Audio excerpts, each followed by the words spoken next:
till Wednesday. Today's host for Hard Talk is Faeed Ali, and we got a very special guest in the person of Dr. Vanus James.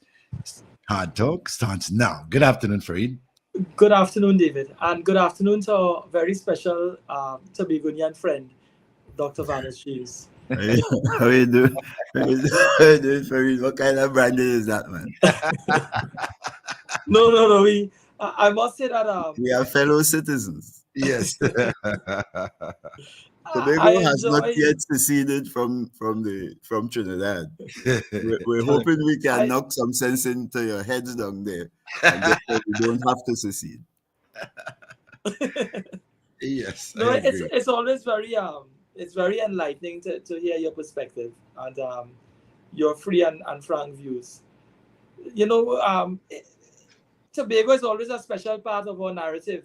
One way or the other, Tobago is always carefully embroidered into our pathways. When we look at to the listening public, what we're going to be discussing today is the need for, are we touching on the areas of the need for perhaps constitutional change, revisiting the constitution, perhaps we have a concern about certain laws that has been enacted, or laws that have been enacted in the past, and whether they are relevant to our daily lives now. Law has been created. If we were to get biblical, Dr. James, I don't know how close to the word of God you are. When we look at what is written in the Bible, what is scribed in the Bible, I once read, coming from a Christian background, that when Moses received the Ten Commandments, that didn't change the world. He presented the Ten Commandments to the children of Israel, and there was much song and dance of what those Ten Commandments illustrate, but to digest it in terms of bringing meaning to the Israelites' lives was a different experience, simply meaning it didn't change anything. So law as it lives in our lives, in terms of the scribe law, in terms of its provisions, in terms of the words, those are just words that guide how, or to guide how we look and how we interpret our lives on a day-to-day basis. It doesn't mean to say existing on the books means to say it's applicable, or it becomes applicable on a day-to-day basis. We have to bring it to life, and it's the role of the police to enforce that law and the role of the courts to interpret that.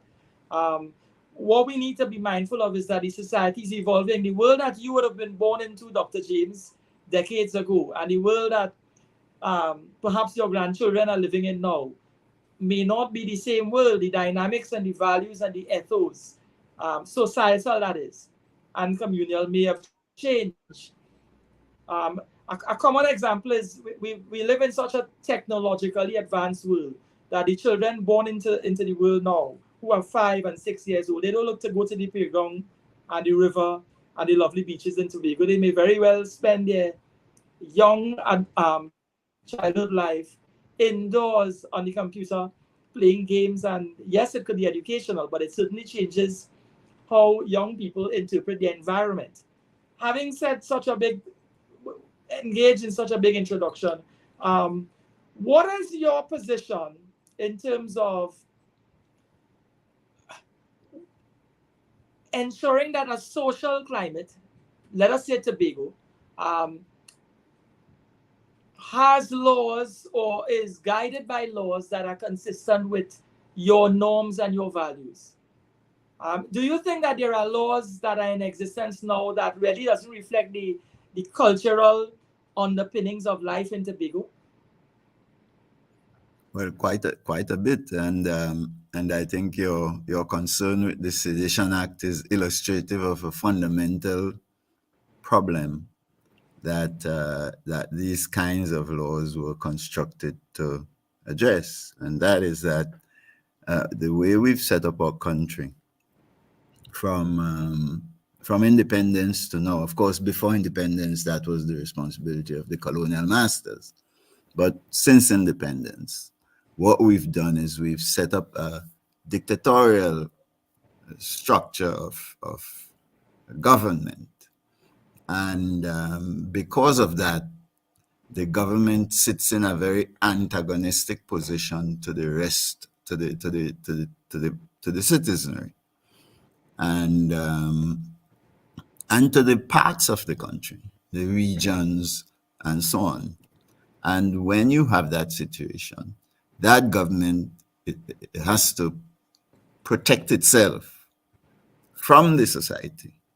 And that's what all of these draconian public order type bills, Sedition Act, all those things, that's what they are for, to protect the government from the citizens who typically would be very angry with most of the decisions the government makes. So, so the only antidote for that is a different design of government, which I hope we will spend some time and talk about. I have a lot to share with you on what the society in Tobago really wants in that regard, which is what I meant by saying we have a lot of things to teach you in Trinidad down there. But don't misunderstand. Sedition Act, Public Order Bill, all of these things are draconian tools set out by a government that becomes illegitimate very quickly, in the sense that the executive is dictatorial, and everything that it does, every time it does it, it angers 3/4 of the society and finds itself on the defensive all the time, trying to explain and defend bad choices. And for that reason, it needs to govern in the sense of not the traditional notion of the rule of law, not the democratic understanding of the rule of law, but rule by law. So you have to have a law and order society. And of course, that's a society that also generally never makes any progress. So if we want progress, we've got to move away from that. And if we want to end this business of dictatorial government that has to make these laws to protect and shield itself from the anger of the citizen, then we have to move away from the current design that we are working with. It's been bad. It's been bad for 62 years. It's bad now, and it needs to be changed as quickly as possible. Am I to take it that you have, in terms of your philosophy of how government should be set up, because you're indicating that you find it the very structure of central government and the way we determine who is to assume the reins of power and execute law or execute policy through the public service. The very structure in itself puts government in a strong position where the people must be submissive to government and government policy. Is it that, to start with... Before you ask the question, let me correct you. I didn't mean central government. All government. The THA is the same thing, and the municipal corporations are the same. The local government structures that you have in Trinidad, the same thing. All of them have a dictatorial design. So I said government, not central government. All right. Are you of the view that our system of electing into power, a body that is to assume the reins of executive power, should not be a first past the post mechanism, that simply meaning a simple majority determines thing? Are you of the view that we should have proportional representation or different kind of system to elect that government into power? Do you think that would be fairer? I don't think that's the issue at all. That might be interesting. It hasn't proven to be interesting in Guyana. It hasn't proven to be interesting in Suriname, because the fundamental problem is not addressed by the way you choose the elected representatives or the way you choose the head of your executive or anything like that. The fundamental thing is, fundamentally, it's the balance of power between those who make the law and those who implement the law. When you set up a system of government, however you choose the elected reps, in such a way that the executive makes the law and implements the law, what you have really set up is a dictator. It's a king. a monarch. Yeah. And that separation has to be much more effective in our system. We elect a parliament in Trinidad and Tobago, and we elect a THA, and the municipal corporation is the same thing. We elect them all. But when we put them there, we put them in a design in which the executive is able to make the rules and implement the rules. That's true in the cabinet. Cabinet government you have in Trinidad. What you have down there is really what I like to call a cabinet design of government, not a parliamentary design of government. It's designed in such a way that the cabinet controls the lawmaking process, except when they want to change anything that requires the constitution to be changed to go along with it.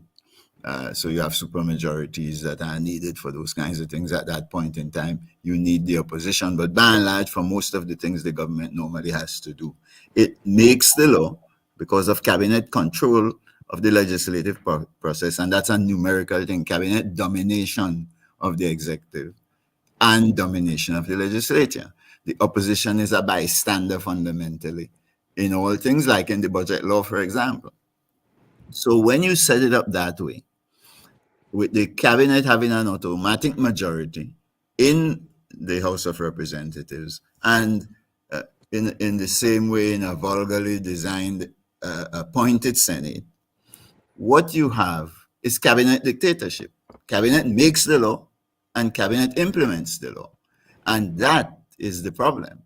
That is not about whether you choose it with proportional representation or not. It's the structure that you have to deal with. That you have to set up the government in a way that the cabinet is a tiny part of the elected representatives of the people, so that the non-executive representatives of the people are the vast majority, set up in such a way that the winning side also has a majority relative to the cabinet, and therefore can conduct the business of oversight and control, oversight of the executive function and control of the lawmaking process. And remember, what you do when you're setting up government is you make law to ring fence executive action. That's the fundamental purpose. The rest of the law is about how citizens collaborate and work together in the system and so on. But the fundamental purpose of lawmaking is to ensure the rule of law, is to ensure that the cabinet does not have the right to do as it pleases and weigh in and abuse citizens and so on. Citizens must be able to exist in a system in which the law is fairly and adequately implemented because it is law they help to make. Now, when you create a dictatorship that could make the law without any reference to the citizens, citizens have no say in the lawmaking process, no routine way to participate, bring information, share information, and so on in the lawmaking process, then you end up with all of these poor laws, bad laws, and conditions under which the executive has to defend itself continually against citizens because citizens have no say. So that's the problem you're dealing with. It has nothing to do with proportional representation. All right. I recently heard Dr. Rowley, and the Rowley factor must always, it always presents itself. He indicated when the issue of property tax was raised and in the public space, and it's still there, but more so when it was more pronounced. He said that his government was elected into power, and the people of Trinidad and Tobago has confidence in his government, and the people of Trinidad and Tobago stand by the decisions he makes. Otherwise, they would not have elected his government into power. So what he was saying is, he said that the property tax is what the people want. He said that in so much words. And how does he know that? Because the people would not have put the PNM in charge if they didn't have the confidence that the PNM would make the right decisions. So if you're stating that the people must become more involved in the lawmaking process, that when cabinet has all this power and all this executive power, and they can create law, and this is not your words, but I'm saying by creating a law they impose it and dictate it to the people. What we may have is lack of congruity between what the people want and what the cabinet wants. Rowley is not of the view, this is the point I'm making, Rowley is not of the view that the people aren't synchronizing with what the laws that are being executed or put into place by his cabinet or dictated to by his cabinet. He's of the view that things like the property tax, the people are endorsing it by merely voting him into the position that he is. So once the executive power has been bestowed through the electoral process on someone, meaning in this case the PNM, the people have surrendered themselves to the will of the cabinet and to the will of the prime minister and to the will of the ruling party, and therefore the people seem to be in sync with whatever the government has in its throws for the people generally. Hence, we have 2 electoral terms, and we're looking at a possible third. What is your view on that? Well, you both you and if Dr. Rowley said those things, then both you and Dr. Rowley would know that is utter nonsense, isn't it? We inherited a colonial society, and deliberately in the persons of Eric Williams and Ellis Clark and Norman Manley in Jamaica, created a system of government at that time over the objections of CLR, for example, who was put under house arrest, created a system of government in which the only role for the people is to choose through elections that, in Trinidad and Tobago's case, heavily tainted by racial overtones. But you see the same thing in Jamaica, the same design, the same outcome. If you want to understand the vulgarity of that design, look at how quickly governments become unpopular.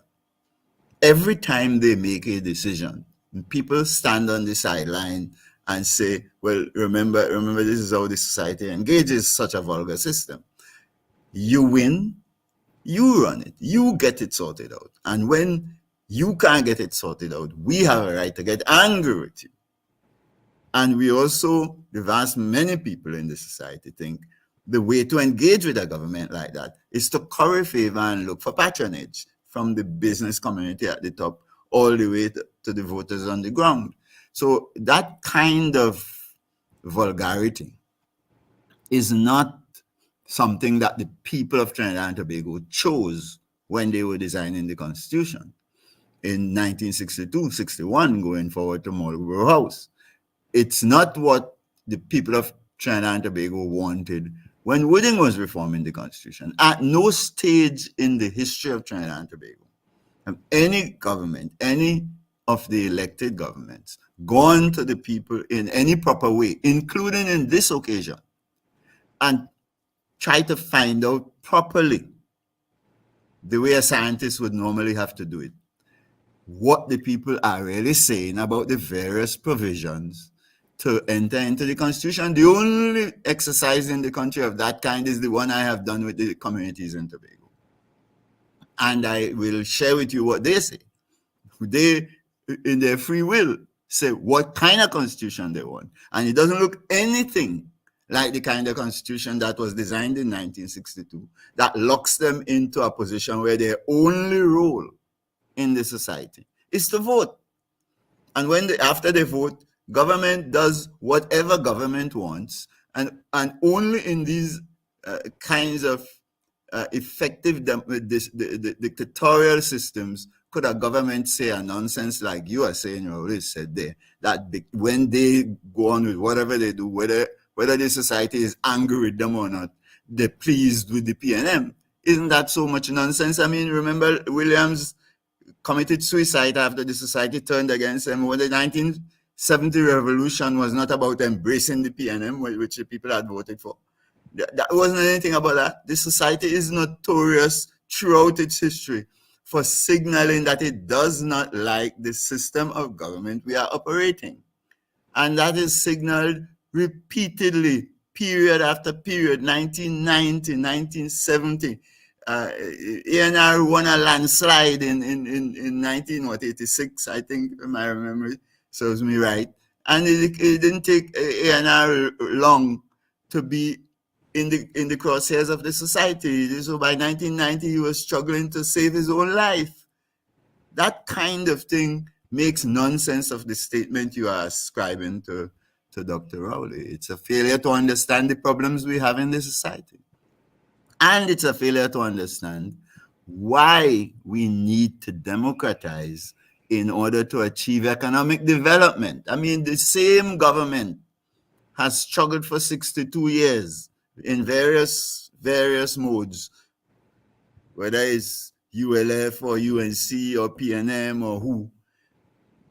NAR, all of them have struggled to engage the process of transforming the economy of Trinidad and Tobago. And the society repeatedly demands that it be transformed. And someday we have to wake up and understand that if we have a system of the kind that we have put in place under the constitutional arrangements we have now, that we never will be able to diversify the national economy. We simply can't make the right decisions.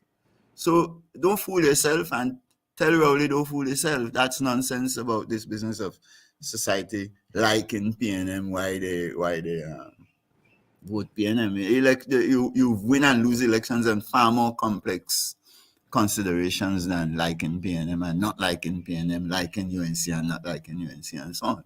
Don't forget what happens, Faeed. We the first year you put them in power, they make decisions, you get angry. Half get angry. The other half play sycophants. Next year, same thing. Another half gets angry, just a different half every time, until it accumulates to the point where people will hold their nose and say, we don't care what the opposition is like. We're simply going to kick out the opposition, kick out the government and put the opposition there. And then we repeat the cycle of anger against the government, which is why government in the Caribbean space is so unstable. Don't forget that. Don't read that part of the history when in your capacity as the chief executive are prepared to talk scientific nonsense. Are you of the view that the society is sufficiently politically savvy and intellectually astute to engage in that process you want to put the society in? It's quite easy to surrender the responsibility into somebody else's hands and set them up for failure and then criticize them when they don't succeed. Do you think that the society is sufficiently politically savvy and intellectually astute to engage in the exercise you wanted to engage in, which is be more involved in the processes of governance and self-determination? Well, I mean, the record of the country is clear on that, isn't it? And the answer is the society is sophisticated enough to sort out itself.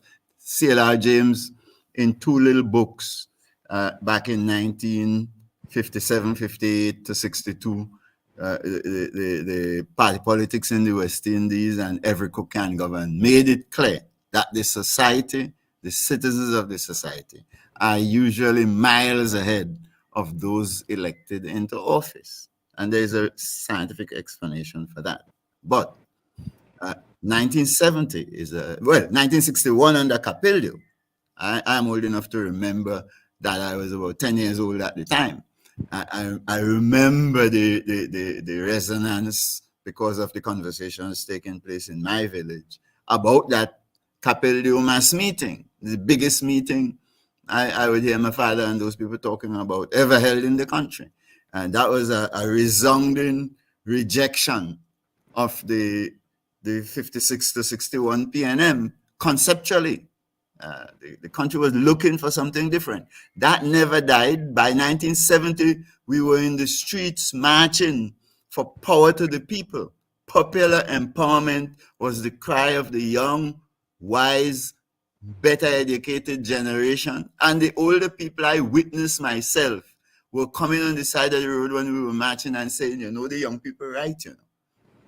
And don't forget the way that manifested itself in Trinidad in terms of the unity of Africans and Indians around the principle of empowerment.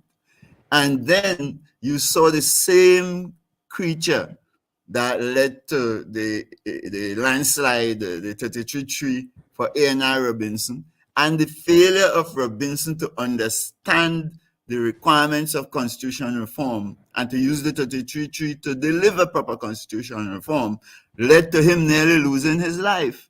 The country is sufficiently sophisticated to understand what we are doing doesn't work. And I hear that in every meeting I hold in every community in Tobago. They tell me routinely, what we're doing now isn't working for us. We need a change. And you know what the fundamental principle behind the change is that they want? They want to have a say when law is being made that would affect them.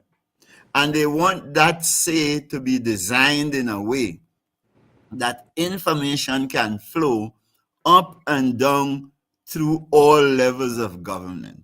So to the extent that they are in their communities and organizing their own self-determination, they want governments at other levels to be able to come and share information with them. But when government at other levels are making law to ring-fence executive behavior, that will also influence what they're doing in their communities. They want to be able to share information on what those laws must look like. So, and I repeatedly ask, do you want this to apply to the THA? Yes. Do you want it to apply to the central government? Yes. Why?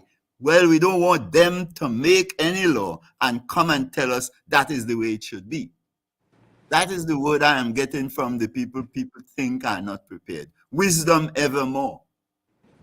So people are more than prepared, if we set up the country properly, to run the country and drive the diversification and development, to say nothing of the crime reduction and all of that, that the country is yearning for. It cannot be delivered by any political party winning office under these constitutional arrangements we're running with now. None of it could be. Let me put you on the spot. If it is you, Vanus James, had the opportunity to implement change structurally to the Constitution in order to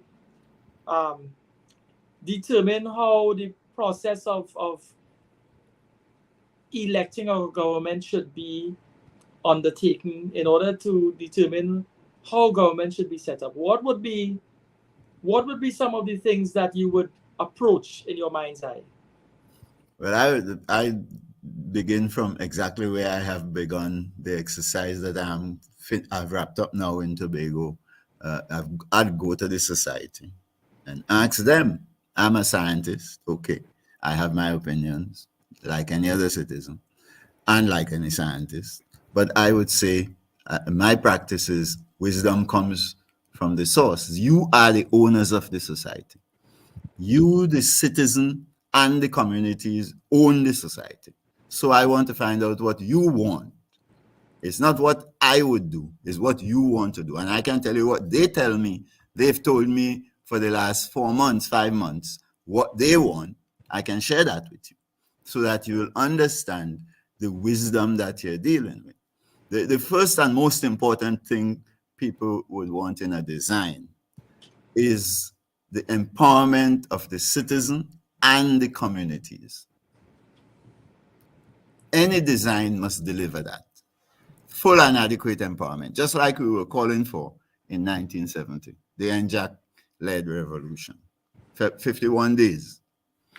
Now, what that means is room for self-determination at the community level, which would anchor the notion of individual rights and freedoms and the right of the individual to pursue in an efficient way their early development objectives through the collaboration in their communities.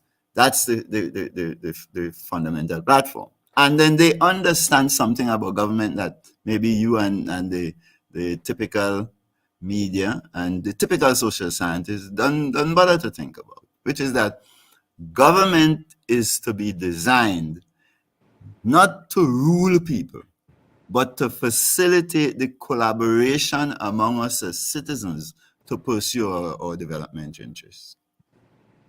So instead of thinking about government from the point of view of ruling and controlling people, you think of a design that allows for collaboration information sharing and communication at the very heart of the collaborative process. So with that said, the next thing they want is to be empowered at the financial level in their communities. That is the basis on which they'll be able to deal with crime management, crime prevention, proper education for their children, support for enterprise, including community-owned enterprise. And one of the things they tell me all the time in these conversations is, it is not written in the sky that the central government could own and run business on behalf of the whole country. But we in a community cannot own and run business on behalf of our community members. So they want to deal with that. And that right then translates to having a fair share of the consolidated fund for them to spend to pursue self-determination in the communities, economic development, crime prevention, all of the normal things they want to do. Right? Fair, not exorbitant, not unequal, not unfair. Fair, properly thought through, of the development budget of the country. That's the second thing, and I would agree with them and push that agenda. Recognize them in the Constitution and recognize their right that way. The third thing they want, let me tell you, you have to keep track, because I am talking here from scientific data collection. The third thing they want is for the local government bodies. Now remember, I'm talking here about the THA, because they tell me straight to say to you, you in Trinidad, the communities have to speak up for themselves. They think what they are talking about applies to Trinidad too, the local government bodies in Trinidad. But they want you to speak up. But what they want here is for the THA to be organized in such a way that whenever the THA is making local law that would affect the community or the individual, any law they're making, in other words, they need to be set up to allow for hearings of what the communities want in those laws. So they can't just make a law and come and tell the community. They need to call in everybody, call in all the communities. They must be organized for that.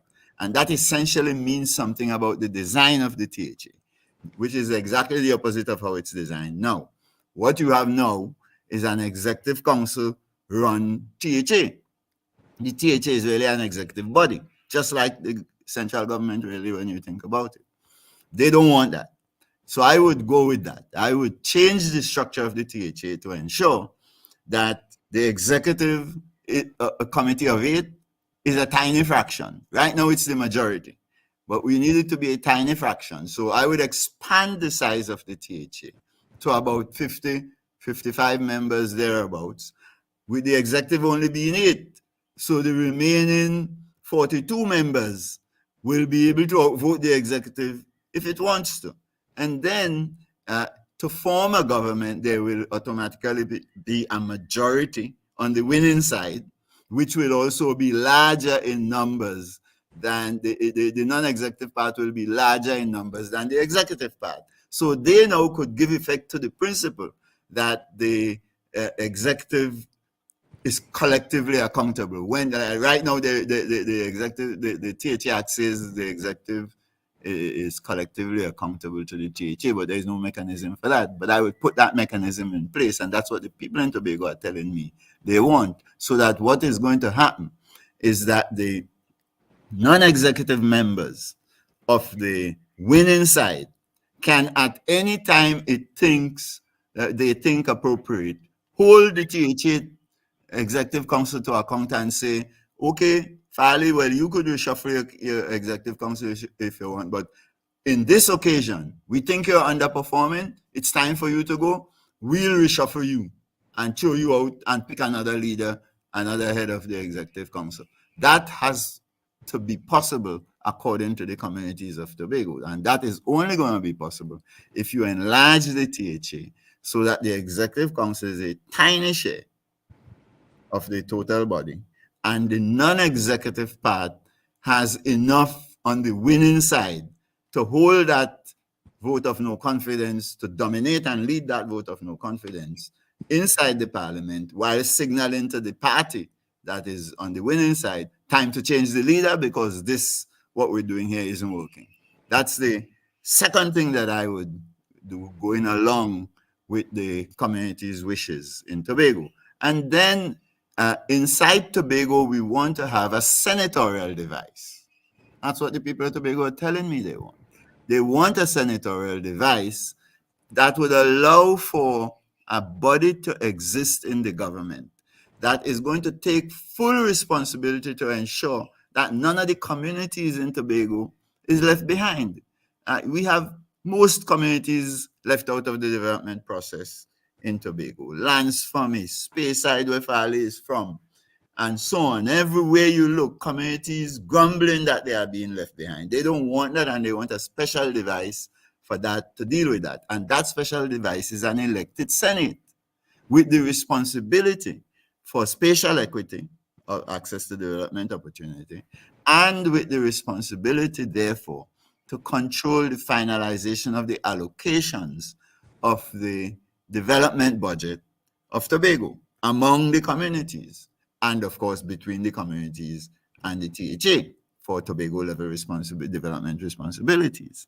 Now, you have to apply particular formula to give effect to that, and then give some room for the elected Senate to tinker around the edges of the formula, 10% up, 10% down, according to the performance and the experiences of the various communities. So a properly functioning elected Senate is the only body you could assign that responsibility to. That same principle applicable to Tobago. They tell me explicitly they want exactly the same design for the country. Kick out the appointed Senate arrangement you have going on down there and put an elected Senate that could ensure that Pinal is not left behind, Toco is not left behind, Tobago is not left behind, and so on. And for that to work, Faeed, what you're going to need is a thresholds of decision making all the way up to 85 and 90%, almost unanimity, like in the US Senate for most critical decisions, so that you empower all parts of the country to evaluate the fairness of the development allocations on a spatial basis. That is critical. And then, of course, the House of Representatives must also be designed in such a way that the cabinet of 15, say, is a tiny share. So you need a House of Representatives in Trinidad somewhere near 90, 95, 92, so that the non-executive part of the cabinet is big enough to oversee the work of the cabinet effectively. And of course, the oversight is done through committees. So you have to have enough scope for the committees to be established and run effective oversight arrangements in Trinidad and in Tobago. That's my point about the enlargement. So effective oversight committees be put in place. And let me just make a final observation for your benefit here. The oversight process has to be the anchor of the lawmaking process. It has to be a process through which the oversight committees are able to investigate what the executive is doing on in any ministry, any division in the case of Tobago, and so on, and call in the heads of those executives, every minister, except maybe I would accept the prime minister, exempt the prime minister from this requirement, but every minister must be answerable directly to the committees. He must go when they call and to find out what's going on. And public servants and so on must be free to come and blow whistle and be protected by the committees in their whistleblowing mode and so on. So the information flows that would drive effective lawmaking and ring fencing and oversight will be rich and free, and every citizen would have access to that same set of committees, citizens from anywhere at all, any set of stakeholders, to be able to bring information so proper law could be made. Now, when that is accomplished, those committees are able to draft appropriate laws in consultation with the citizens, if you like, so you don't end up with sedition acts and them kind of nonsense. And they'll be able to bring that to the plenary and have a plenary vote dominated by the non-executive part of the House. That's the key if you want to liberate your people and allow them to pursue self-determination in a proper way. And the effect of that, tied to what the Tobago people are saying to you, is whenever any decision is being made in the community, the THA is free to come and share what it knows, although it can't dominate and make the law, make the decisions at the community level. And whenever the THA is making law, the government in Trinidad is free to come and share information, although the THA continues to make its law according to its rights. And the same would be true up the chain.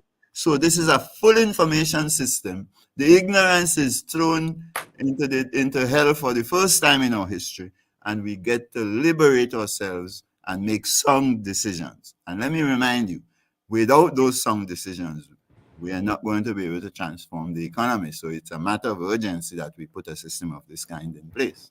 I hope that's not too much of a mouthful for you. Not at all. My thing is, don't you think that what you've just described there is absolute utopia? And that... What do you mean utopia? Go look at, you see it in Britain, you see it in the US, you see it in Finland. What are you talking about? All the successful countries operate systems close to what I'm describing. Utopia is the only way to develop. If you call development utopia, okay. No, I share your point of view. My thing is, I have little confidence in a Rowley-led administration or any administration who's holding office to put themselves in a position where that stranglehold that they have on central government or the stranglehold that they have on governance, that it be released and or it be subject to any other influence than its own. I don't think it's not their choice, it's our choice. We are the owners of the country. It's not their choice. It's not Rowley's choice. It's not the cabinet's choice. It's the people of Trinidad and Tobago's choice. We are the ones who have to say, we are organizing a government this way. It's not for the UNC or the PNM or any clique. This is for the people of Trinidad and Tobago to get up and say, like we tried in 1970, this time we're better informed. In 1970, I was there. We didn't know the design. We knew we needed empowerment, but we didn't know how to set up the government for it. Today, we know we need empowerment and we know how to design the government to deliver it. And now is the time again for us, all of us, media, everybody, like in 1970, to demand again that the authorities that we have entrusted with our power come to the table and let's negotiate a fresh arrangement for us to govern ourselves by, so that we are able to collaborate effectively to pursue development. If they don't want to do it, they don't want development for us. When you examine our political history, what you described, did it ever exist under any dispensation? Not in Trinidad and Tobago. No. Remember, these were colonies. They were run by governorships, crown colony government.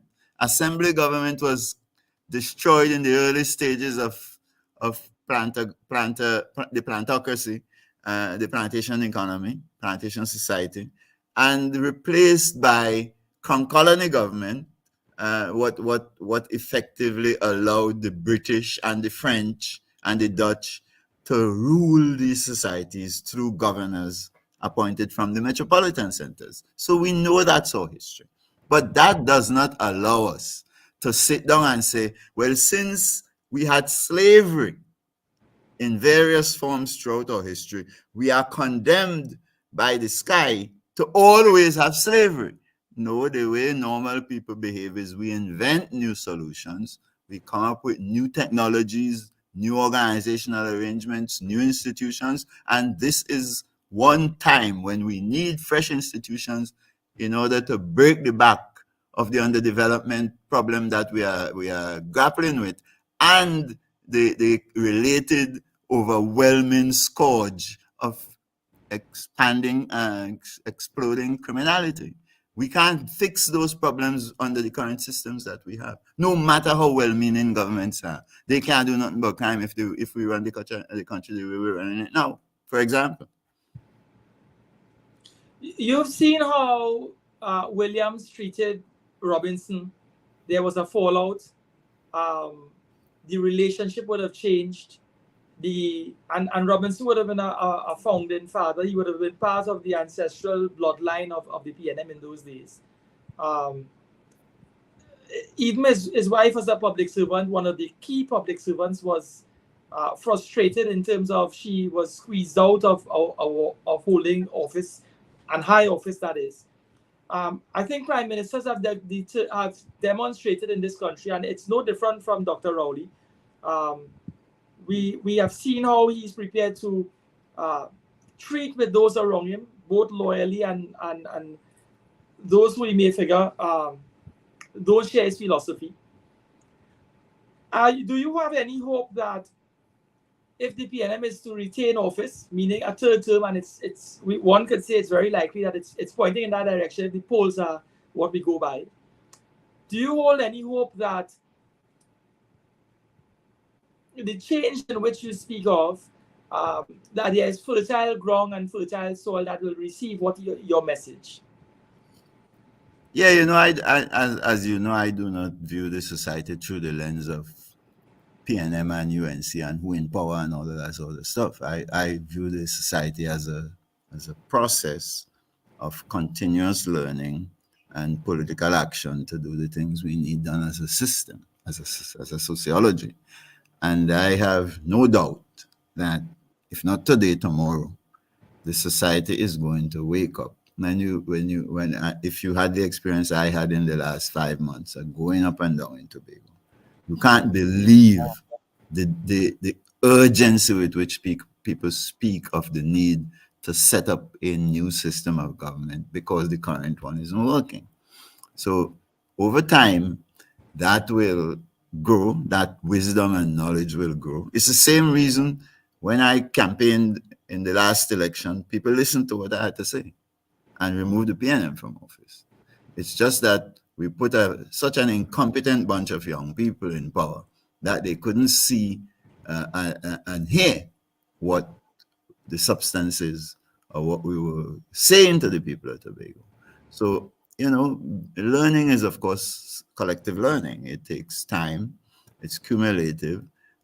You make penetrations here and there. Scientists bring fresh information, just like you make breakthroughs with cell phones, with quantum computing, and so on. Sociology is even more difficult than the technological side of the society. It's more difficult to make change sociologically, but it's not impossible by any means. We learn, we grow, we change bit by bit as information is shared and courage is demonstrated across the system. And that's what I'm doing in Tobago. And I hope the opportunity will come to come down to Trinidad and share with you all some of what our citizens are saying here, so that you can learn as well that it all is not lost. We do not have to say that since PNM not interested in change, we can't get change. That's nonsense. And the same is true for any other party. The people want to make change, and we can insist that the government must move. Now, the politics of that is usually debated widely among scholars. Some say it's a mass movement it will take, and so on. Well, we demonstrated in the last election that we were able to bring 16,000 Tobagonians out to kick the PNM out of office when they were spending $50 million on the elections and thought they would win. So you don't know. You can't rule out any possibility when it comes to fundamental change. People understand their self-interest. And the more they think about it and the more they are encouraged and given appropriate information out of the science we do, the more they are going to lean in this direction. And I have every confidence that sooner or later we'll mash up this colonial system and replace it with something that could work for us. Let me just make this point to you. There was one great insight in the work of Lloyd Best and the plantation economists generally, and that was that Lloyd Best published an article in 1974 in a little book edited by George Beckford out of Jamaica. And in that little story, or the point he made was that when we were under strict indenture and slavery, our people began a slow process of getting out of the plantations and building our own society. And that path, he captured it through the description of what he called a residential sector. That's a full spectrum component of the society. We make knowledge, we make music, we make capital, as we call it. We create sociology, we invent foods like rote and other things. We just develop our own approach to building civilization in the most complete way, just like if you went to any other part of the world where you see a full society at work, that subsector in the society has been in the business of creating everything, our own clothing, everything. That's why the foods of the people of Indian heritage in Trinidad look different to the foods you go in India and experience. We invent our own sociology. And that process is growing, and part of that process is reforming and changing the way government works that would allow all of us to team up to make progress in the Western civilization we're part of.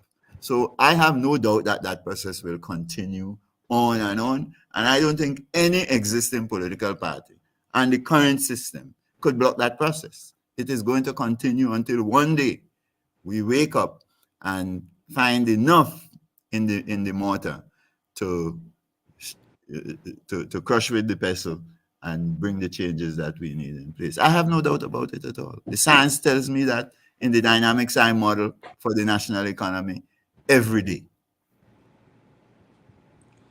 Are you of the view that the parliamentary structure that exists, 42 seats, the majorities were 22-19, 41 seats, sorry, the majorities were 22-19, with a Senate of 31 members. Are you of the view that that structure and the system for making laws and the lower and the upper house, that shouldn't be touched? That in itself is a formula that is set up to succeed. And no, I am far from that view. What I was just outlining for you tells you that I and the people of Tobago are far away from that view. We do not think that that is going to give us anything. We think the parliament in Trinidad, the Trinidad and Tobago parliament, which you in Trinidad use as the government of Trinidad, that parliament is too small to deliver democracy. It's too small. It needs to be enlarged. The cabinet is too big a share.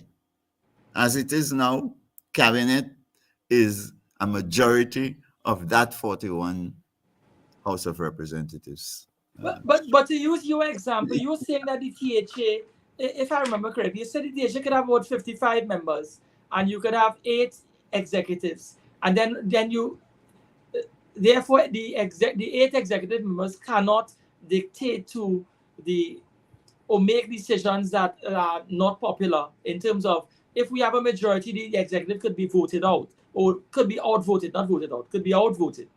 So if you have 55 members and 8 executive members, the other 42, they would have the opportunity to trump what the executive may yeah, they go to work to make the law. That's the point. Their job is not to be in the executive. Their job is to make law to ring-fence the behavior of the executive. But if we were to apply that philosophy to central government in Trinidad, or the law or the parliamentary process in Trinidad, I can't see why the executive or cabinet, as it lives now, its lifeblood is that they make all the major decisions. They don't just make the major decisions; they make the laws. Yeah. That's what you can't allow, because that's you're creating a monarch there. That's the problem, and all the mistakes come from that, including the need to defend itself and create laws like Sedition Act and so on. What you have to have, the parliament in Trinidad is also too small, way too small. You need to have about 90, 92, 95 thereabouts. the executive has to be restricted to 15, no more. Say, let's live with that. If you carry up the executive to 20, then you have to carry up the total size of the House of Representatives to 100 and something. It's about six times the size of the executive that you need to build a viable parliament. Now, what you then do is you look at the numbers and you would see. Suppose let's just work with 90 as the figure. The arithmetic then works like this. You have a majority, right, of 46, okay, and 44 on the other side, on the opposite side, on the opposition side. But if you restrict the cabinet to 15, then you see what you have. You have 31 members on the winning side that could outvote the cabinet in any decision-making process. So it's no longer that cabinet is the most important part of the parliament. The thing that you then will see is that the lawmakers, not the cabinet, they are the implementers of law. The lawmakers, they inform the lawmaking process, but they don't dominate it. The lawmakers are the most important people you have in the parliament. Their job is to make good law and ring-fence the behavior of the executive. And the consequence of that will be that they will be in a position, that 31 I am talking about, they will be in a position to investigate the 15 who are in the executive, see what they're doing, take responsibility for the oversight process, and ensure that the laws that are made by the majority outside of the executive are made in such a way that the executive has to behave itself. That's the key thing. And if you don't have that, then you have an executive dictatorship. So my recommendation to you in Trinidad is that the parliament down there is too small to do anything that is serious about ensuring democracy in Trinidad.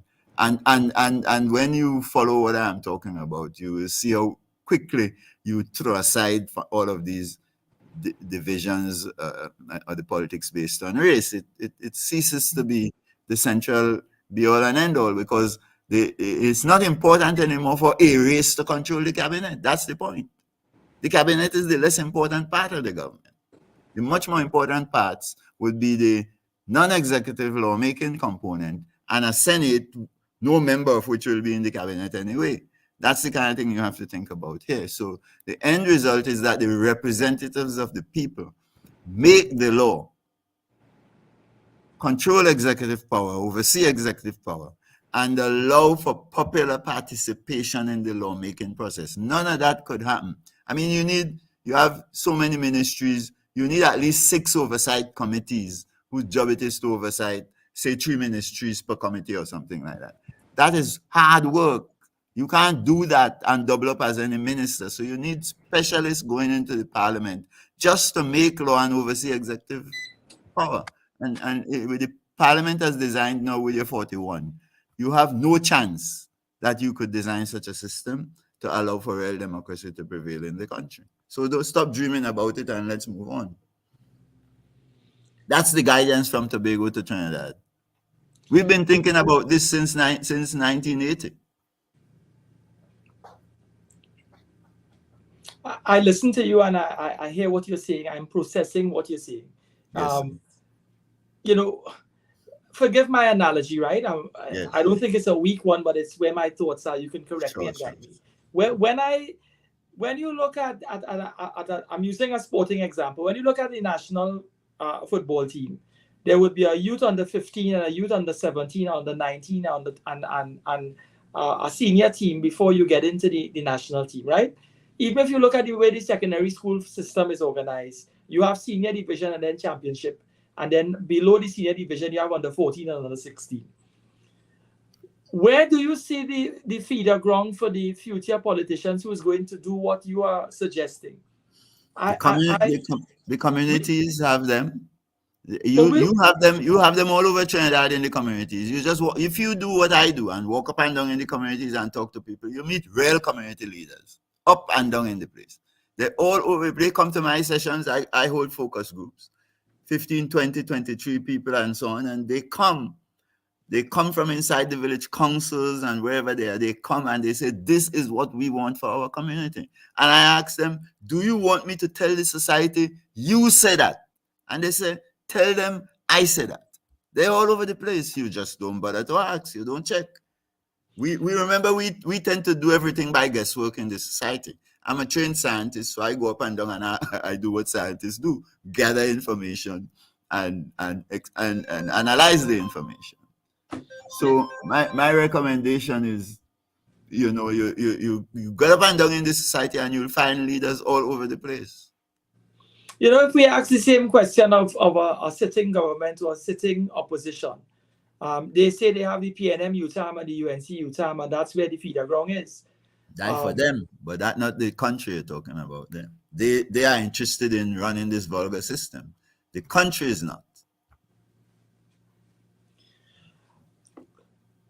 What you've described, if we were to look at the things that are constantly we as citizens are confronted by on a day-to-day basis, which is low employment levels, underemployment, perhaps no employment. If we look at the situation as it speaks to the social dynamics, high rates of crime, perhaps high rates of poverty. If we look at the dynamics in terms of the education system, what is in the public space now is that we need to look at the syllabi, the CXC syllabus, and try to make it more oriented towards our needs. There's a huge debate now that agriculture was taken off of the CXC syllabus. Where do you see what you're describing hitting home to cure the ills in the society, which is some of what I just mentioned there? Well, at all the levels, you will have mechanisms. First of all, at the community level, they tell me straight. I ask them all the time, do you have people who understand the needs of the society and so on? This is better than anybody in the THA, better than the Division of Community Development ever can. And many of them say, well, and I work for them too, so I could tell you. I work there, so I know. They don't understand what's going on. Okay. So what they told me in several of the communities, most of them, is they have children to raise. They know their children. They know them from birth growing up. And they know there are some that are oriented to do science and law and medicine.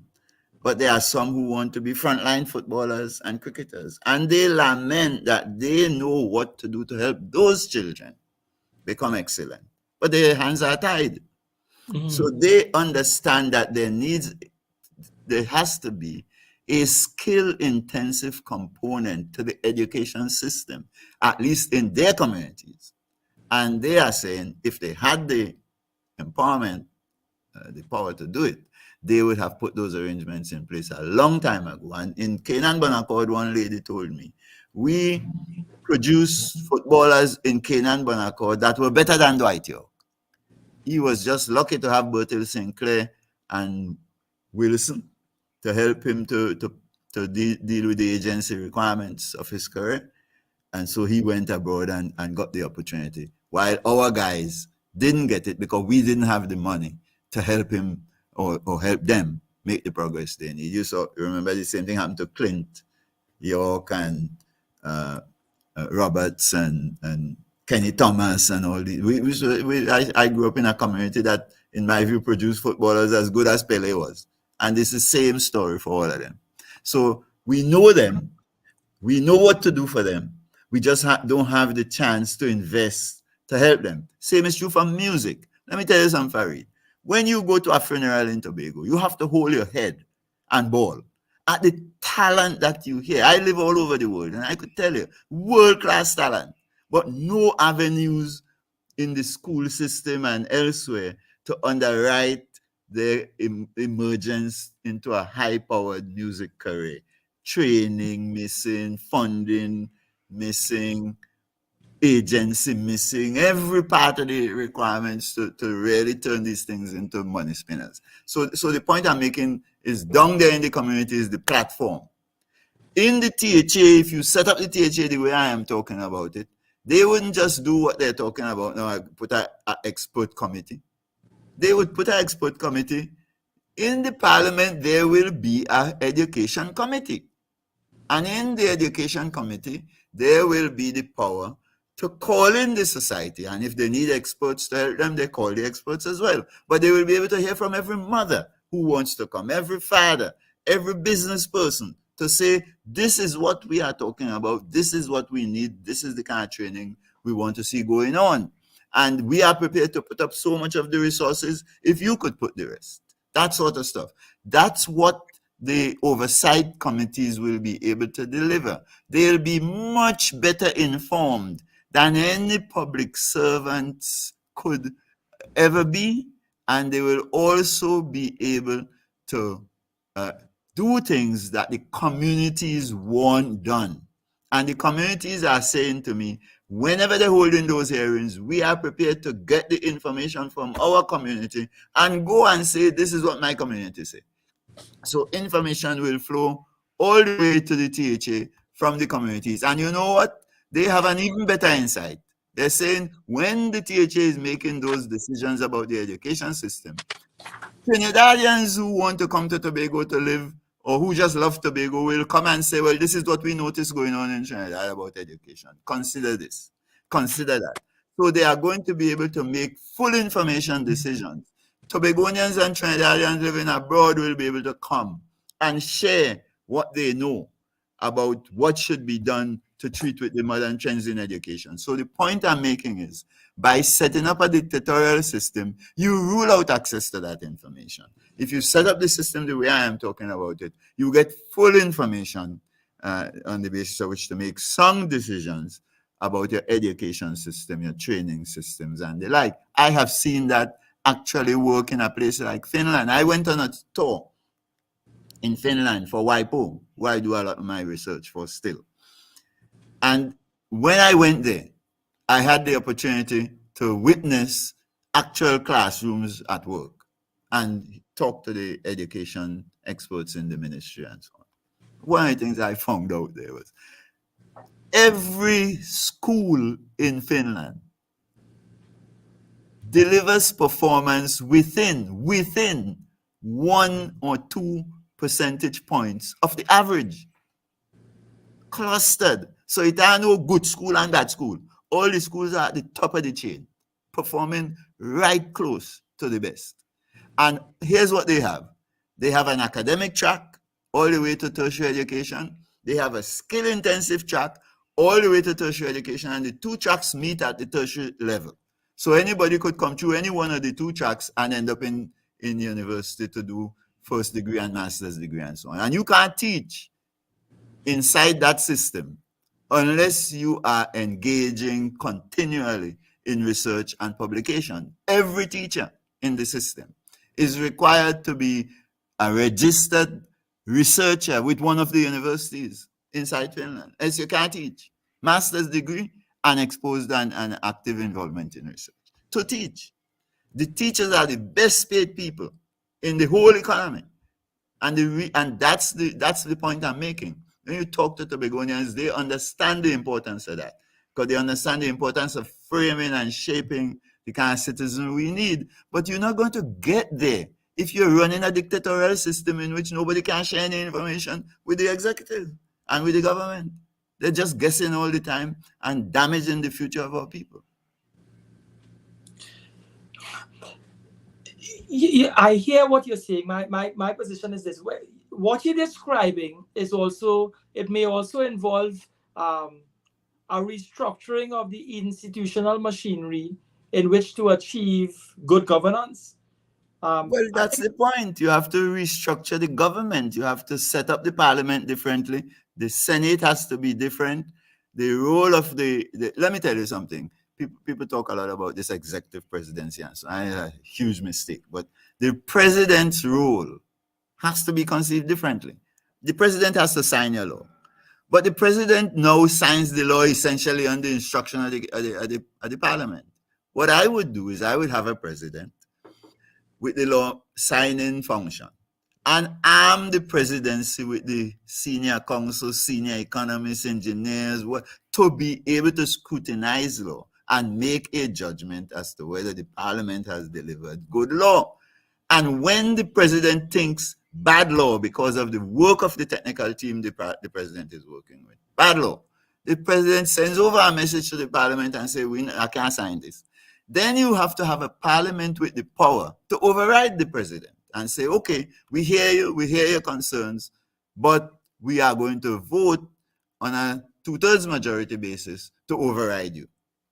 That sort of thing is what you have to be setting up, so that information is the basis on which things are done, rather than dictatorial power. Right now, all the laws you are signing and making and signing in the country are signed on a dictatorial basis. That can't work. You're not going to carry us anyway. So the whole set of institutions, I just illustrated with the presidency, but all the institutional arrangements of government must be reformed. And it goes all the way down the chain, to what you're doing in the schools. Every school is an authoritarian center. Every church is an authoritarian center. You can't continue that. You're not going to go anywhere as a people. There's a lot of comments here from Colin Smith. Would you like me to read some? Sure thing. Brother, the citizens of Trinidad and Tobago do not want to free themselves from political bondage. They rather be being led by a corrupt system from our corrupt politicians. Once you are free from political bondage, they will have no control over you whatsoever. He continues, party politics is killing our society for a very, very, very long time. Now the system is bad governance. The system of bad governance need to change to good governance to benefit the citizens of Trinidad and Tobago, not the rich and powerful. He continues, brother, that used to be back then. Now Trinidad and Tobago has become a selfish society. The system is not good and it needs to be changed to benefit the citizens. It is rotten to the core. Science and technology build a country, but it must start from the grassroots level. Correct is right, brother, and correct, brother. Those are the comments coming from Colin Smith. Correct, Trinidad and Tobago has been running by autopilot. Nobody's listening to nobody. Everybody's the boss. The system is corrupt, and we're going one step forward, two steps backwards. The economy is in limbo and wasting our money only studying our treasury. And he said, you're so correct. I want to ask you, Dr. James, with all that is being said, I am on the same page with you 100%. How are we going to change? How are we going to make the first step towards a change for that kind of development and that kind of benefit to the people of Trinidad and Tobago? How are we going to do that? Well, if you look across the world and look through time, you would see blueprints of the path to fundamental reforms. In Britain, in the midst of slavery, this is 1649 when they were launching the enslavement enterprise to degrade our people and grind us into the dust. In 1649, the British people under Cromwell cut off Charles I's neck. Don't forget, because Charles I was governing with divine rights and didn't want to hear anything from British people. Cromwell and them hold him and cut off his neck and start at what you ended up with today as the British parliamentary democratic structure, in which the executive is a 30-member or so body in a parliament of 600 and something. Making my point to Faeed, that in the end, and I noticed that they are increasingly driving their decision making through these parliamentary oversight committees, committee for this and committee for that and committee for the other. And you saw under that system that was anchored on the execution of Charles I, that last 2022 and 2023, they removed 2 prime ministers Yeah. And Rishi Sunak is on tenterhooks as it is now. Every prime minister can be properly evaluated by the non-executive part of the winning side of the party. And the party, the politics is such that the party politics is such that the party responds when the parliamentary party says time to remove the prime minister and holds a leadership contest so that their new leader could be elected, who could then become the prime minister. You saw that operate. So we'll need party reform to fit into Faeed's argument that all the institutions have to be reformed. The political parties themselves have to be properly reformed so that we can get a properly functioning democratic system in the country. So so that's part of the answer to how you're going to get it done. We may not be able to, we may not want to even cut off the necks of our leaders, but we could at least do what we were doing in 1970 as a generation.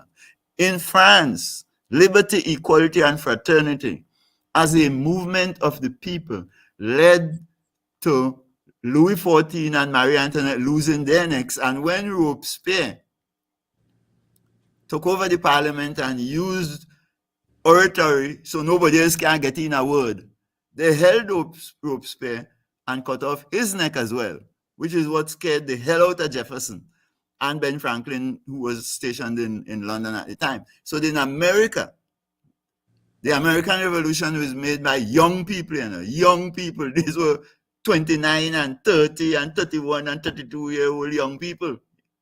They were not old men like me. They were young people. So the youth in this society had to learn that the future that they are looking for is going to be non-existent under the existing system, and do what we did when I was a 17-year-old teacher. Get up and march the streets if necessary, but demand that we have fundamental reforms. It is the people who are responsible to ensure that, and they can't wait on no political party. We as a people have to wake up. So I've done my work in my communities, and when I'm finished and file my report and publish my report, I'm going back to my communities to organize and rally for us to demand what the communities are saying they want. We're not waiting on anybody. There's no prescription for it other than courage and the will to say, we own the society. This is what we want. We don't care what you are saying as a political party. This is what we, the citizens, want to ensure that we can collaborate properly with one another to pursue our self-determination as a people. There's no other way. Then God, there are no God who will give you an answer. You have to work it out as a people and get up and from your backsides and demand fundamental change. Living the way I live. I live that way in Tobago. You're here in every election. I don't run for no office. I just demand that we get a proper government in place. And if the government in power is underperforming, I am the first to get up and say so. I campaign and put Farley and them in office, and it didn't take me 6 months to tell the people at Tobago, these people are not interested in any of the things we promised you. And people are meeting me on the streets all over Tobago and saying, you know, you're right. They're not interested in anything. People call me from all over Tobago saying, you know, I have this problem, we have that problem, we have the other problem, we can't talk to nobody. They're not listening to anybody. So the people know, you know, they experience it. And they're going to wake up one day. Well, my hope is that we get it done without having to cut off anybody's neck. With the way the state of the country is in now, can we motivate the youth to make that sort of stance? Well, they have to be motivated by doing what we did. Nobody motivated me as a young man. At 17 years old, I was a teacher. And I was watching the society. I grew up on the fringes of an estate. Watch one white man own the whole village. And from the time I started studying my society, 9, 10, 11 years old, I could see this can't work. So it didn't take any senior people to tell me that this has to change. I had parents and elders in my community who were scared to hell out of the PNM and out of the government. Feared, frightened the government. We had no such fear. Young people are not afraid of anybody. They have to wake up and speak up. Agreed. When we look at the And system, remember, they could look longer than everybody else. You know, I could only look 2-3 years down the road. They could look 10, 15, 20 years, 30, 40 years. So they have to stand up. when we look at the system of government that is in place, materially, institutionally, wastage is a huge issue. One of the figures quoted, and I'm trying to hit home here. They said that the sea bridge between Trinidad and Tobago cost the state $263,000 a day. How do you propose that we solve that problem? Because I want to say, I don't think there's any argument to spend that kind of money per day to maintain a sea bridge. I was in Denmark in October last year, and they have bridges running over and under the ocean, connecting one place to the next. Of course, you know that there'll be the issue of whether a bridge could be bridged between Trinidad and Tobago to alleviate that problem, and of course the climatic issues and the underwater currents and so on will dictate how things are done.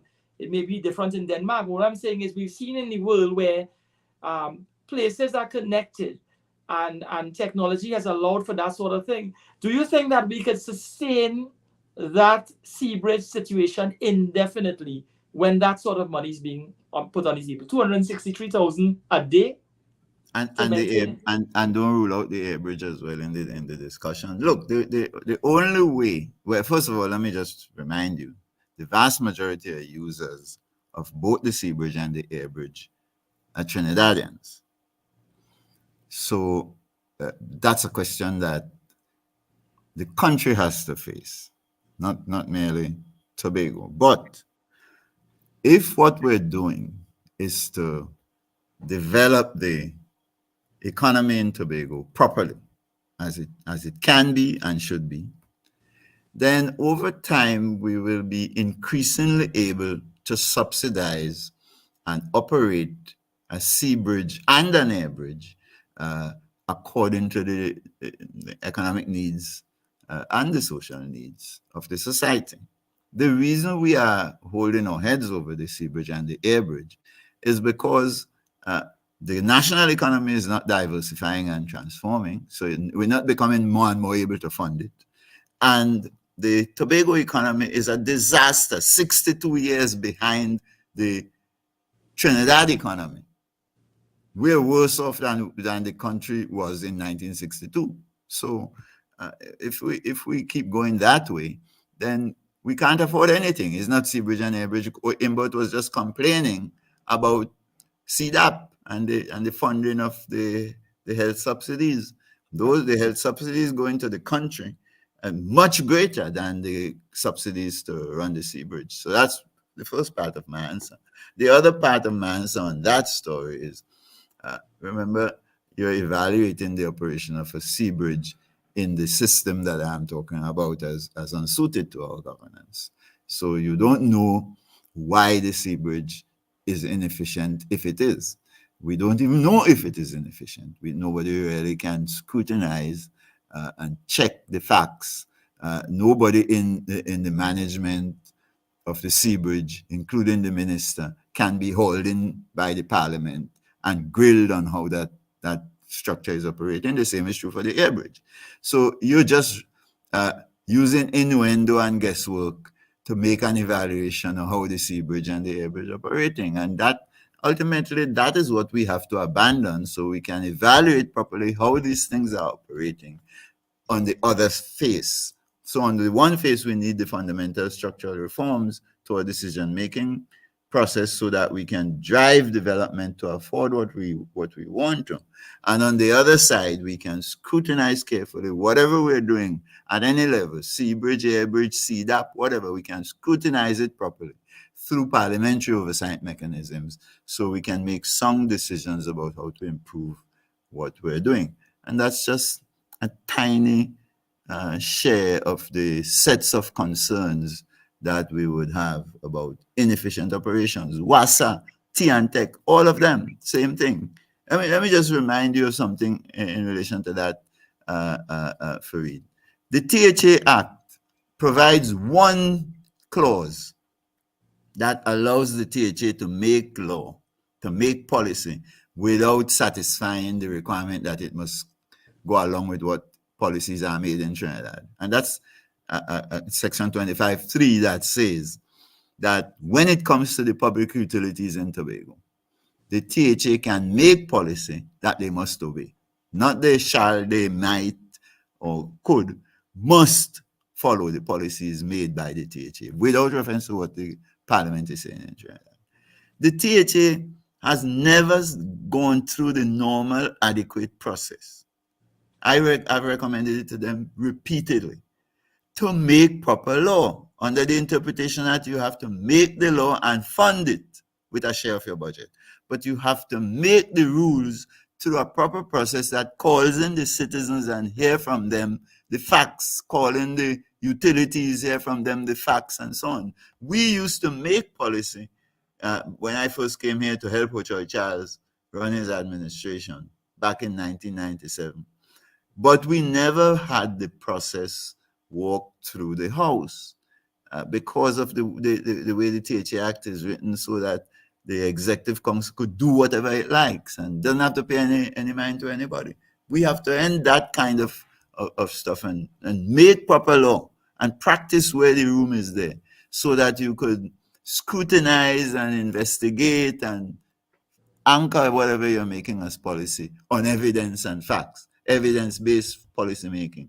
We're far from that on Sea Bridge and Air Bridge and CDAP and all of them kind of thing. Everything is executive fiat.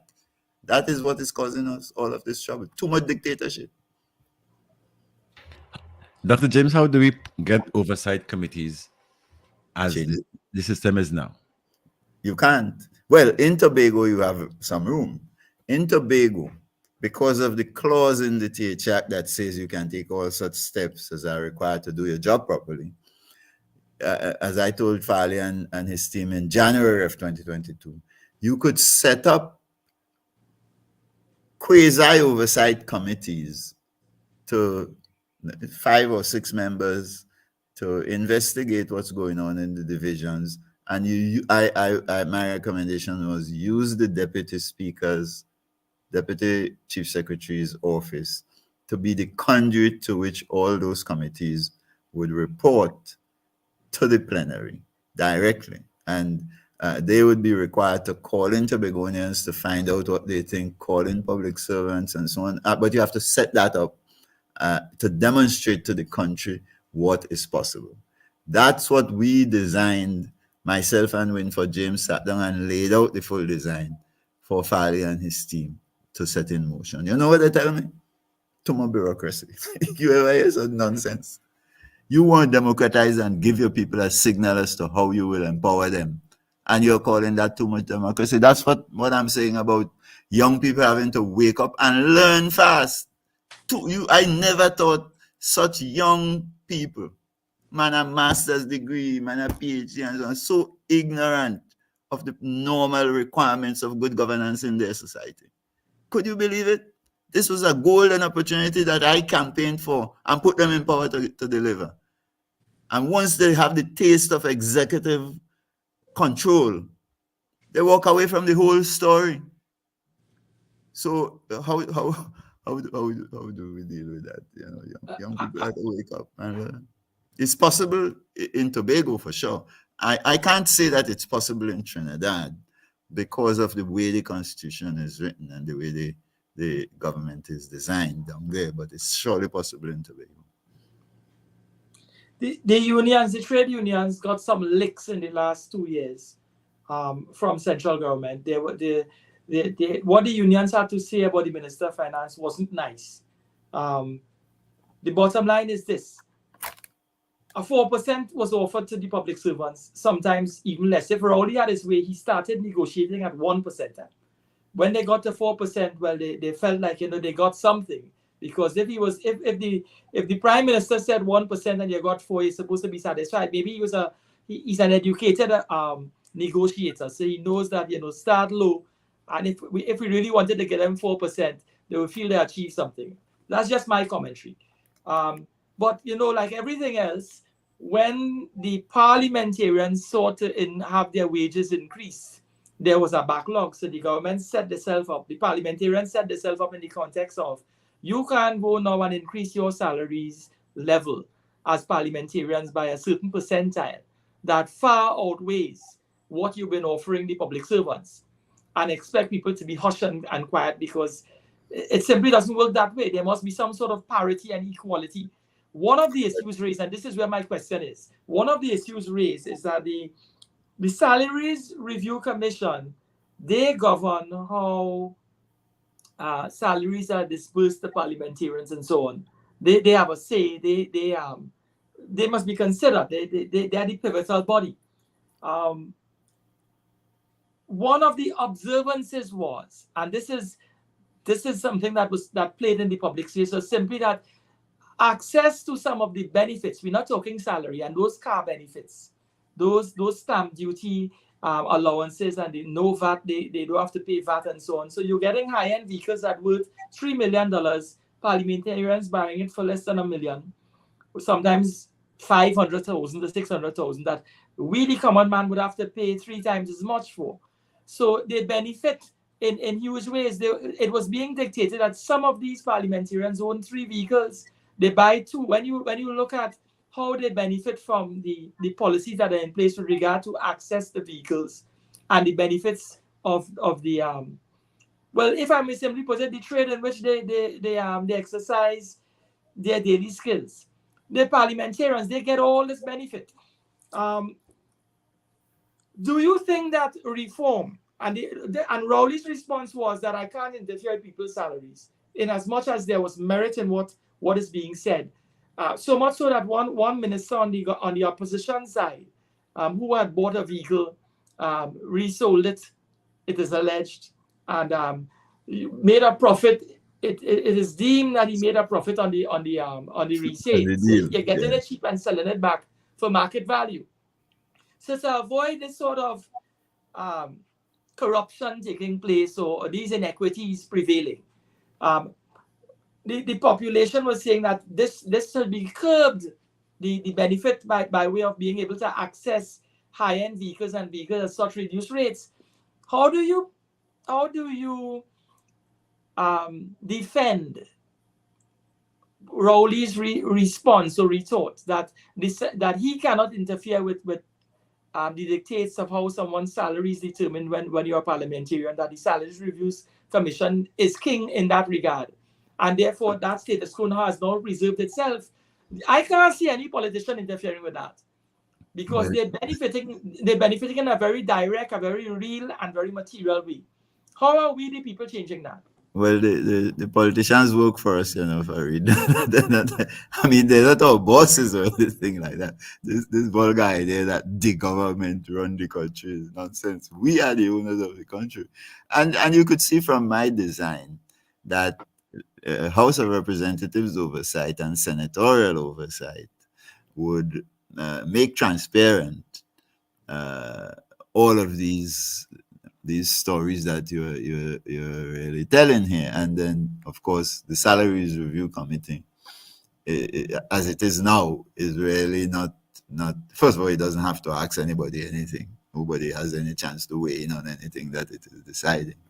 And then it basically is going to be able to report to the cabinet effectively, really, when all is said and done, and the cabinet decides. And so all the self-interest that plays into that, even if the committee attempts to do a good job, that the cabinet, when they recommend a vulgar increase, the cabinet has every reason to say what you're saying, Rowley said there.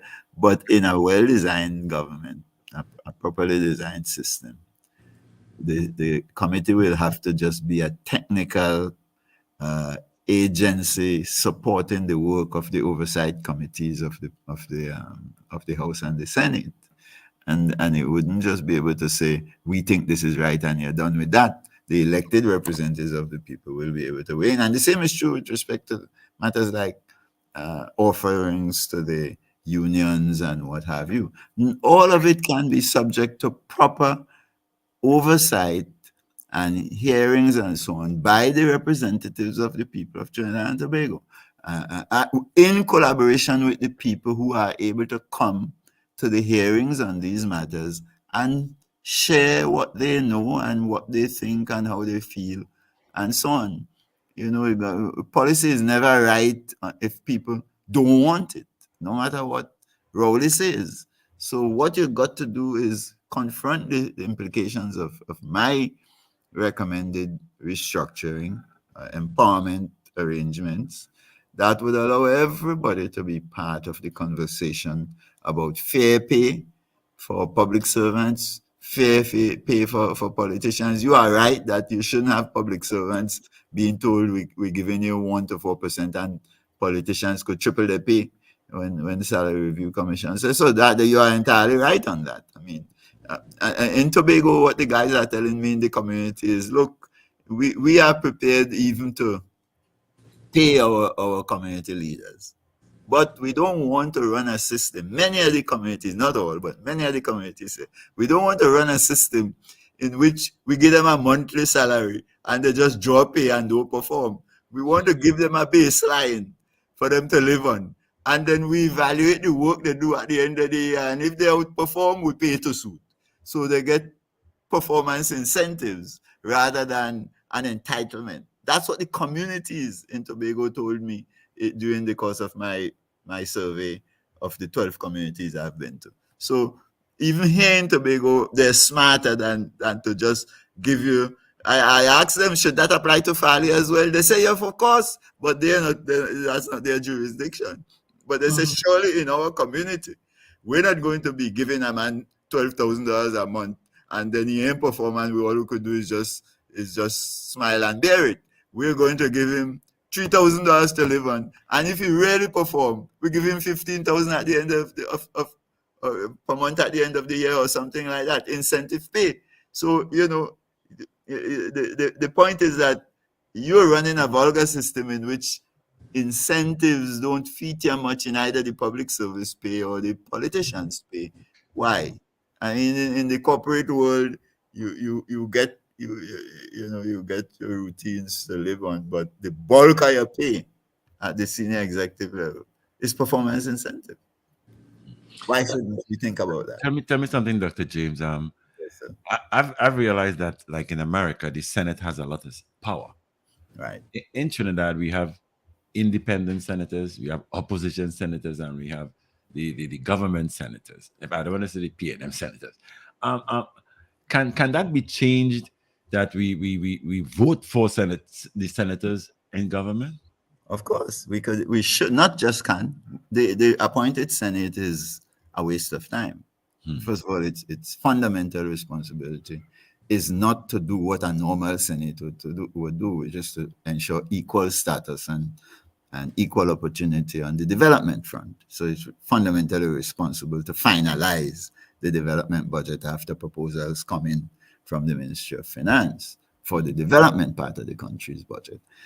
But you have to elect it. You can't appoint it. The Prime Minister gets to appoint 16, the President 9, and the opposition leader 6, and they all are beholden to those who appoint them. And they have no power to say, my constituents say, this is what we are experiencing, this is what we ought to be deciding. And then you remember the government is able to reach into the Senate and pull from the Senate to make ministers.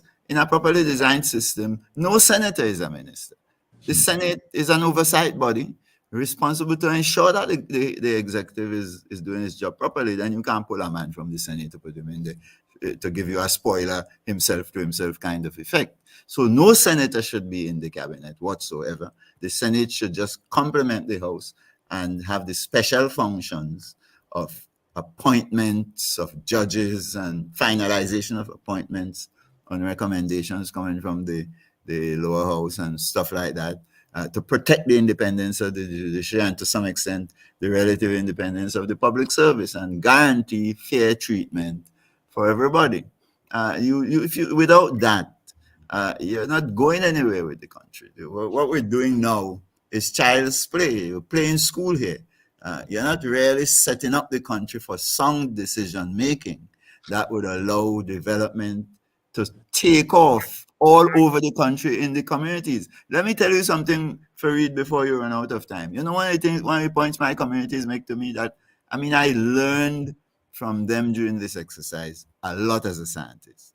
One of the points they're making is we are able to take what used to be the cooperative movement and run successful enterprises at our community level and generate profit that could be shared among our community members and explode business development all over the country, just like the private sector can and the government at the higher levels can. We can do it, and we could do it as well or better than them. And what they're really saying is, in Lands for Me, for example, they're talking about inventing products. Blue Food Festival was an invention by the Lands for Me people. The THA took it over and mashed it up. Then they are grumbling there that they could have turned that into a real money spinner, a real tourism event, inventing a capital solution. And they couldn't do it because they were not empowered. So that's the kind of thing. And all over Trinidad, you would see. Could you imagine what would happen in Carpachima if the community had the power to take off with the carnival? That one of the most beautiful carnivals I surveyed for the NCC was the Carpachima Carnival. Pretty much like bush. And they had no resources to turn their carnival into a real money spinner. They're carrying on this carnival over the stinkiest drain in the country, for example. I mean, you know, the country is just misorganized, and we need to wake up and move away from this colonial inheritance and set up ourselves for innovation and economic development and success by empowering our communities to run their own affairs properly. I want to ask you this question. The umbrella organization for self-determination has been CARICOM. The Treaty of Chaguaramas is the treaty by which we all subsist. Let me put that in another way. We've been talking about removing the Privy Council and replacing it with the Caribbean Court of Justice. We're saying that it is in the public space, and the Prime Minister is at the vanguard of this, stating that it is one of the last vestiges of colonial rule, and we need to get rid of this and bring into fruition and embrace the Caribbean Court of Justice, because it is a proper representation that we can make decisions, and important and significant decisions, and it's one of the symptoms of self-determination. If we continue on this vein, then we're not showing that we can actually govern ourselves, or self-govern, or self-determine. But yet still, while he's saying that, he's constitutionally bound to apply save laws such as the Sedition Act and impact it on our citizens. So if he's saying, and this is where the question is coming, if he's saying replace the Privy Council with the Caribbean Court of Justice, I would imagine his language there simultaneously or concomitantly should be, and let us revisit all of these save laws, implement new laws that will reflect the ethos of the save laws, and rebuild the society jurisprudentially moving forward. What is your view? Correct, and not just laws, the whole constitution. That's the whole point. The laws are made properly when the constitution is properly reformed. So I agree that we have to get rid of the Privy Council, but you're not going to get the jurisprudence that you need in the current dictatorial design. Don't mention CARICOM. I mean, this vulgar idea of heads of governments. All of the governments in CARICOM are dictators, constitutional dictators in their countries. So they are never doing anything that reflects the wishes and will of their people. So that's a waste of time. And you could see, as an economist, I could tell you, we've been talking about all of this single market and economy and stuff like that. But none of the countries have made any proper arrangements to ensure that people from the other territories are free to come in and find their way and so on in any serious way. So this is just old talk. I can tell you for sure, this whole story with CARICOM is a reflection of the dictatorial design of the governments on the inside. And you're not going to get an independent judiciary that could ultimately culminate in a genuinely independent CCJ from the jurisprudential standpoint until you reform the government so that senatorial protection of the judiciary from executive interference, including executive involvement in the administrative affairs, funding, and so on. You need to get out of all of that. So Rowley just talking half, 1/10 of the story, largely because he don't know what he's talking about. I'm agreeing with about the Privy Council. But if you could, you are right. If you could talk about the Privy Council with any serious enlightenment, you also have to talk about the entire redesign that guarantees you a genuinely independent judiciary. The communities in Tobago told me so. You know, we want an independent judiciary because when we take the THA to court, we want the judges to be aware why we have a right to take them to court, and that would be the same set of rights we are putting in the Constitution to empower ourselves as communities. So, you know, on the ground, the light is there. At the top where the taste for dictatorship is so high, you get convenient insights, like saying we want to remove the Privy Council as our final appellate court, but we don't want to change the Constitution to empower the Senate to protect the judiciary from the executive. It's crazy. Quickly, Mr. Dr. James, the JSC, what is its relevance? Not much. In the current constitutional design, not much, because ultimately the dominance of the cabinet in the parliamentary process is the key thing. In both the parliamentary process in terms of all parts, in terms of the lower house, in terms of the upper house, and in terms of the behavior of the president, for the most part, much of what the president is on the instructions of the prime minister, fundamentally. So this is not much. Oh boy, we're wasting time. We're wasting time with this design of government. It's going to take us nowhere, and it's going to continue to make trouble for us. And the biggest measure of the amount of trouble it is making is the explosion of crime in the country. Agreed. We are out of time. I wish we had more time. There's so much things I would like to ask you. I said I have to give you a call and I have to come to your school. Faeed just sandbagged me, called me 2 hours ago and instructed me to come on the show. So well, you're such a fantastic scientist. We can depend on you. I know Faeed knows that. Faeed, thanks a lot, boy, for bringing me on your show again.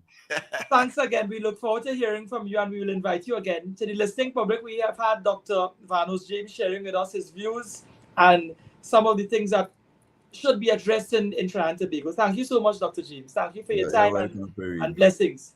Take good care. Bye-bye. Thank you, Faeed. Thank you, Dr. James. That's it for today's edition of Hard Talk with Faeed Ali.